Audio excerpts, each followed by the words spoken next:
Pada tahun 1598, untuk kedua kalinya armada Belanda tiba di Banten. Armada ini dipimpin oleh Jacob van Nix, disusul kedatangan armada yang dipimpin oleh Warwick. Sejak saat itu, orang-orang Belanda berlomba-lomba datang ke Indonesia. Terbukanya jalur perdagangan ke Indonesia mengakibatkan munculnya persaingan di antara para pedagang.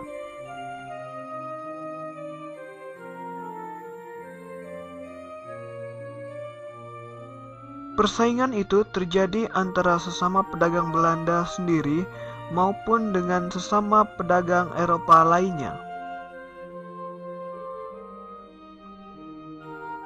Untuk memenangkan persaingan dagang dengan bangsa Eropa lain maupun dengan sesama bangsa Belanda sendiri, pemerintah Belanda membentuk Persatuan Kongsi Dagang. Namanya adalah Verenigde Oost-Indisch Compagnie atau VOC. Persatuan Dagang Belanda tersebut didirikan pada tanggal 20 Maret 1602. Artinya Persatuan Dagang Hindia Timur.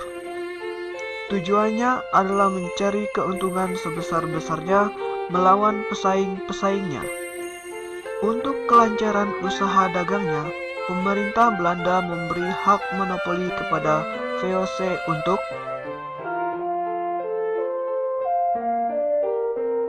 1. Membuat perjanjian dengan raja-raja. 2. Menyatakan perang dan mengadakan perdamaian. 3. Membuat senjata dan mendirikan benteng. 4. Mencetak uang. 5. Mengangkat dan memberhentikan pegawai.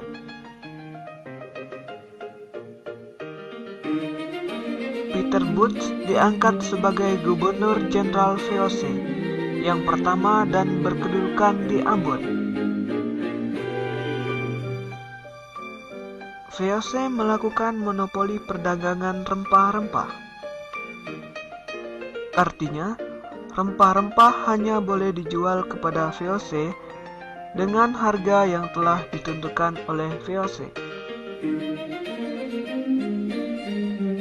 Ketika John Peterson Soyn menjadi Gubernur Jenderal, pusat VOC dipindahkan dari Ambon ke Jayakarta atau Jakarta pada tanggal 31 Mei 1619. Nama Jayakarta diganti menjadi Batavia. Alasan perpindahan kantor VOC karena letak Jayakarta dianggap strategis bagi pelayaran perdagangan. Selain itu, Jayakarta lebih dekat ke Tanjung Harapan. Sejak bermarkas di Jayakarta, sikap VOC semakin kasar dan mereka mulai menjajah bangsa Indonesia. Akibatnya, timbul perlawanan di mana-mana. Walaupun VOC mendapat perlawanan dari rakyat Indonesia, mereka pada akhirnya dapat menguasai kerajaan-kerajaan di Indonesia. Belanda dengan mudah menguasai kerajaan-kerajaan di Indonesia dengan menjalankan politik adu domba. Maksudnya, Belanda mengadu raja-raja dari berbagai kerajaan yang ada di Indonesia untuk saling bermusuhan. Belanda berpura-pura membela salah satu dari kerajaan yang berselisih. Dengan syarat kerajaan tersebut harus tunduk kepada Belanda.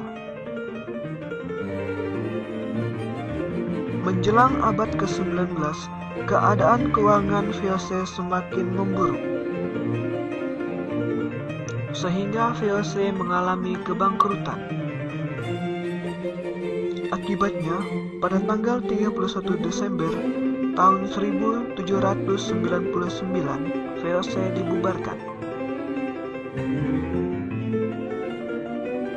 kekuasaan VOC di Indonesia diambil alih oleh pemerintah Belanda.